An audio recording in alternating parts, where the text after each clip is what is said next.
Indira Gandhi National Open University, and the Catholic Bishop Conference of India, I deem it a privilege to extend a warm welcome to the chief guest of this occasion, Dr. A.P.J. Abdul Kalam, former President of India.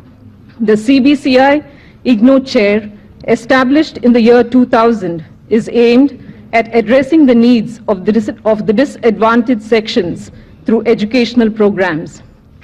On behalf of IGNU, I cordially welcome Cardinal Oswald Gracious, Vice President, CBCI. It is a pleasure to welcome Dr. Babu Joseph, spokesperson of the CBCI.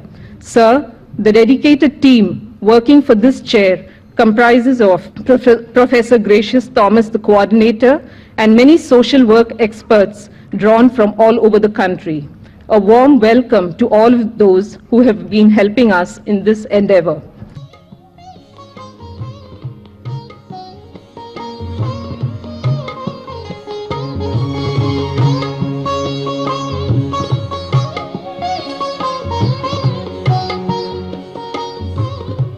Indira Gandhi National Open University, I am proud to say, is a success story in democratization of education in the whole world.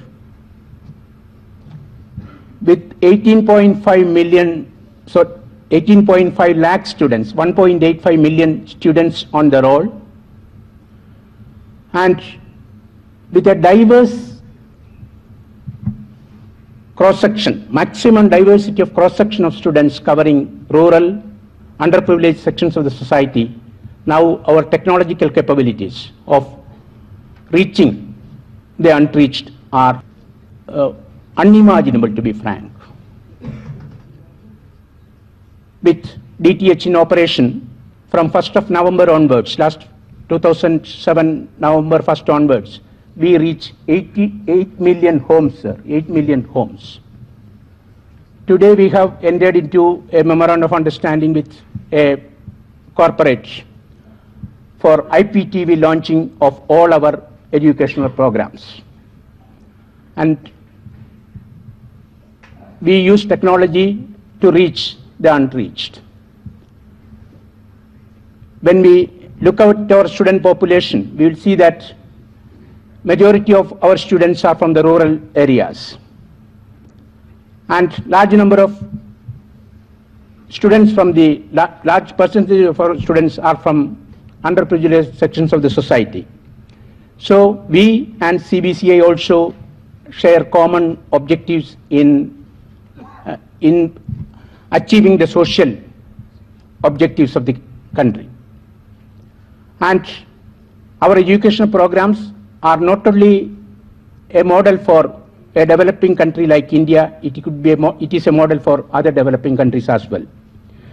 Sir, you will be glad to know that the program you have initiated in this university, the Pan-African Network program, is going on very well. We just started with tele-education, and you have initiated such programs in telemedicine and other institutions as well. And the objectives of the CBCI chair, as well as other activities which we are having now, they are all manifestations of providing learning and training for development. We look at the knowledge and skills which are required for the development of this country, and then we see to it that this knowledge and skills are provided through our technological capabilities, our study centers are distributed across the country, and a number of other activities. We believe that the inclusive growth of the society can only be achieved by inclusive education. We also believe that by providing knowledge, education and knowledge, we will be able to bridge the gap which we see compared to developed countries. We know that when it comes to the development of this country, we have to look at the three educational parameters, mainly achieving literacy, achieving school education targets, and then post-school higher education opportunities. We also look at the reasons for this gap existing in the society. We believe that deprivations of any kind, that these are the reasons for the conflicts in the society, and we look at educational deprivation as a sort of a crime, and therefore our primary objective is to provide education opportunities to each and everyone in the country. And Indira Gandhi National Open University, through such activities, through collaboration, such activities, we concentrate on all these areas. When I think of Blessed Teresa of Calcutta, what comes to my mind is not so much the numerous honors and awards she received. They are in fact quite many. But the quality of her life and the difference she made to the lives of those around her. Wherever she went, she carried with her one message, the message of love manifested in service and sacrifice. She derived this perennial message from Jesus Christ, who made the supreme sacrifice of his life on the cross for the sake of human beings. Blessed Teresa spared no effort to live an authentic Christian and human life. She always remained in the presence of God and listened to his voice whispering to her to love as he loved. She believed strongly that intense love does not measure, it just gives. Blessed Teresa possessed a magnetic personality. She radiated spontaneous joy in all her life that she could say, "I am so used to seeing smile on our people, even the dying ones smile." I had met Mother Teresa on many occasions. I was able to interact with her. And permit me to give you a few incidents from her life rather than reflections about her. I remember I was in Rome, a student, and she was addressing all the students over there. And one of the participants asked her, "Mother, you have so many houses all over the world. What are your principles of management and what are your principles of economics? Because it requires a lot of money to run so many houses, to aid so many poor people." Mother Teresa stood up and said, "Sir, I have not studied management, I have not studied finance, but I have studied the gospel. And in the gospel it is written that God in heaven cares even for the birds of the air. He knows how many hair you have on your head. I'm sure he will take care of my poor people." And everybody in the audience stood up and gave her a standing ovation. She was a person of very deep faith. This motivated all she did. I remember interacting with her once. She herself told me how this faith held her up and never failed her on many occasions. She told me that one morning after prayer, the sisters came and told her, "Mother, there isn't sufficient food to feed our people in our home today. So let's do this. Let's give them a little bit for breakfast, little more for lunch, and keep little for dinner." Mother said she thought a moment and she told sister, "No, God will not let me down. You give them a full breakfast, whatever is there. You sisters have a cup of coffee and go to the chapel and pray. No breakfast for you." And Mother told me about 10 o'clock that morning in Calcutta, a van drove up outside the house and they had brought meals from some wedding reception to be held later on. They wanted to give to the poor. And she said there was more than enough. And she told me not once in her whole life had her poor people have to go hungry because there was no food. She says, "God never let me down, never let those people down." I am delighted to participate in the first Mother Teresa Memorial Lecture. My greetings to all the distinguished invitees assembled here.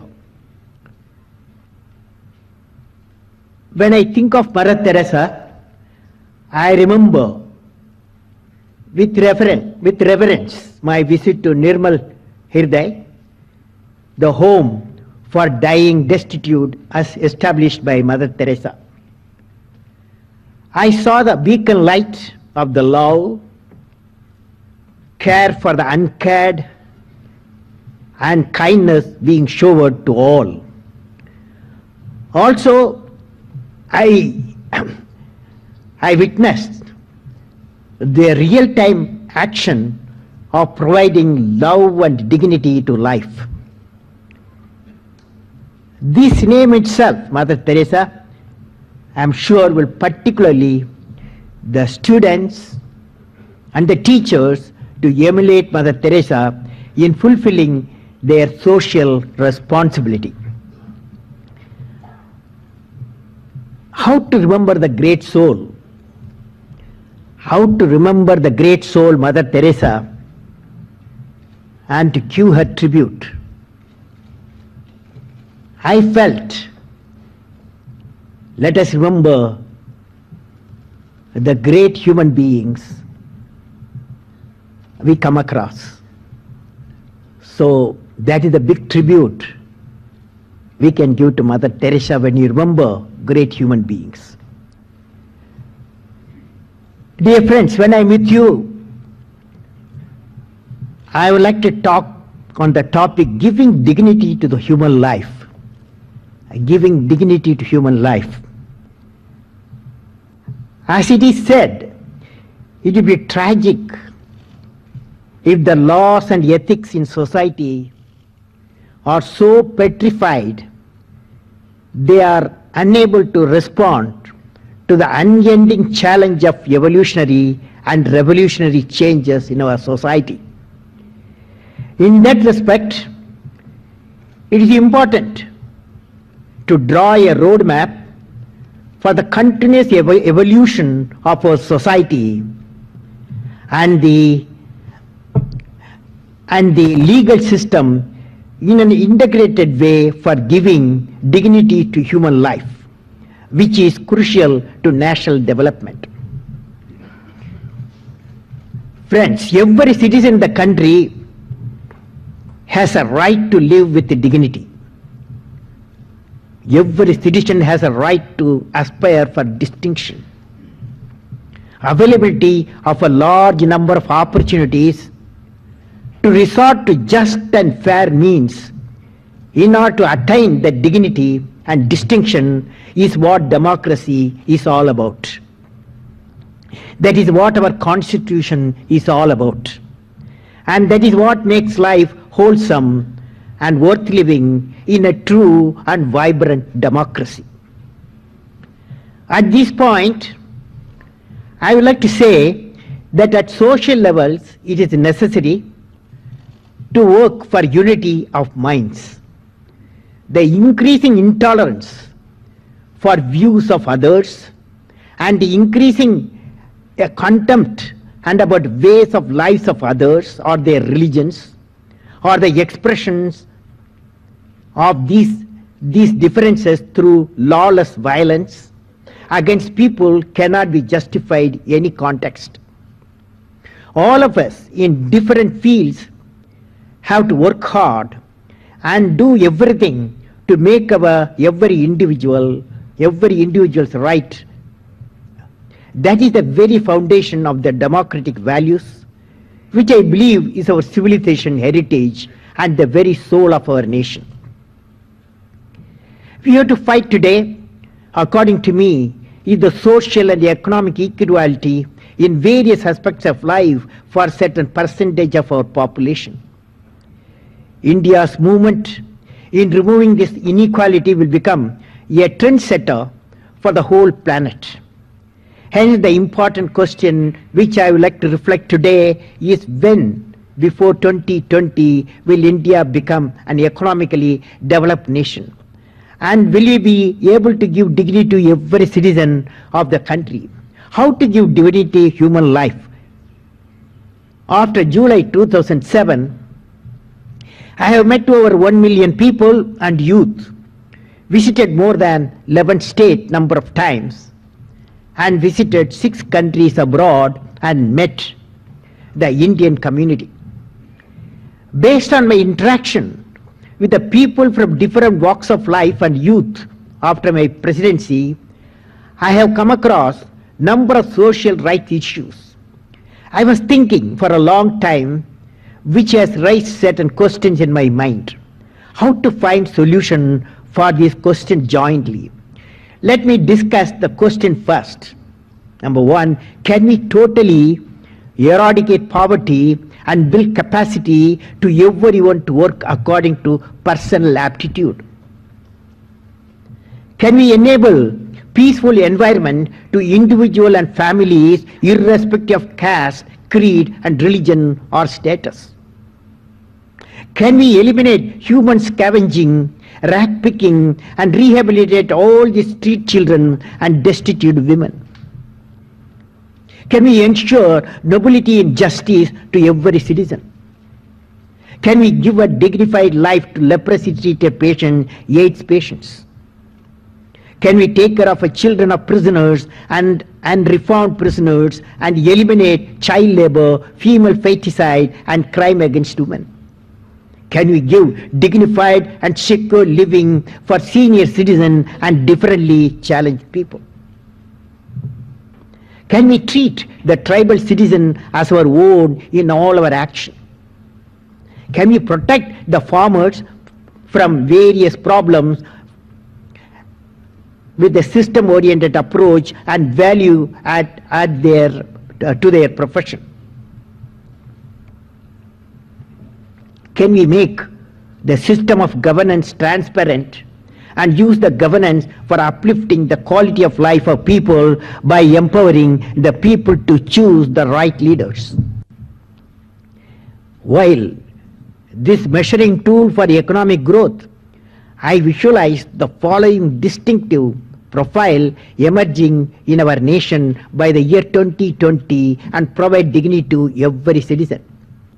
A nation where the rural and urban divide has reduced to a thin line.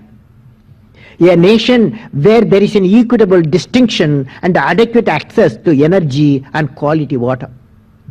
A nation where agriculture, industry and service sector work together in symphony.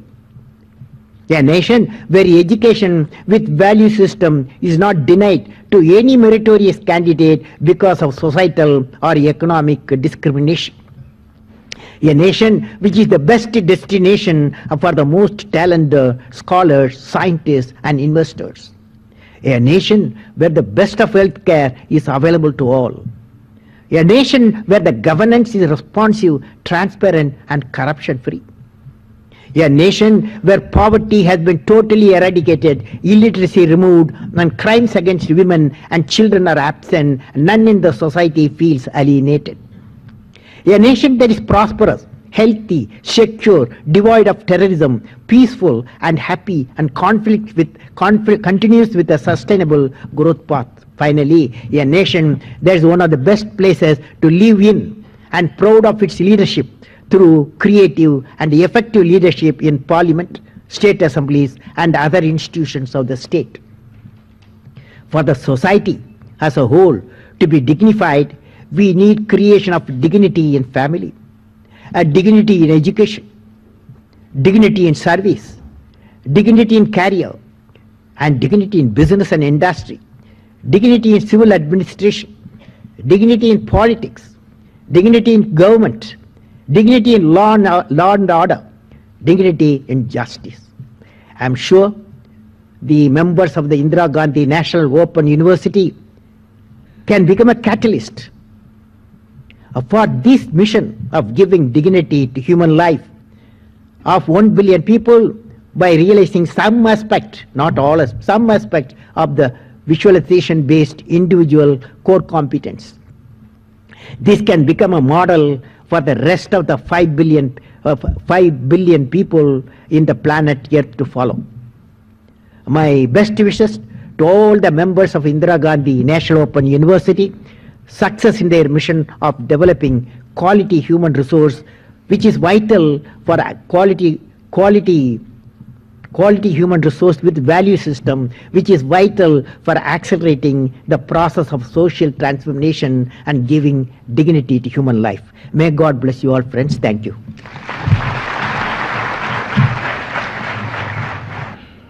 Mother Teresa was an apostle of love, compassion, and most wonderfully of justice.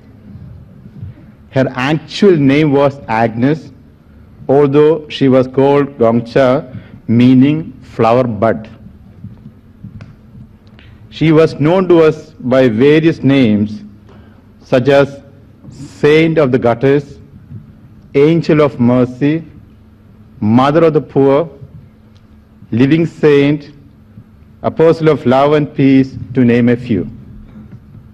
This evening, we have been graciously blessed by the honorable presence of His Excellency Dr. A.P.J. Abdul Kalam, former President of India, who delivered the inaugural lecture to honor Mother Teresa on the theme, Giving Dignity to Human Life. On behalf of IGNU, the Catholic Bishops' Conference of India, the CBCI Chair, the delegates and guests, and the organizing committee, I wish to express our sincere appreciation to you, sir, for accepting our invitation and for sharing your valuable thoughts with us, as well as for interacting with our students and the delegates. We have greatly benefited from your lecture, and we look forward to similar opportunities in future to listen to you, sir. Thank you very much, sir.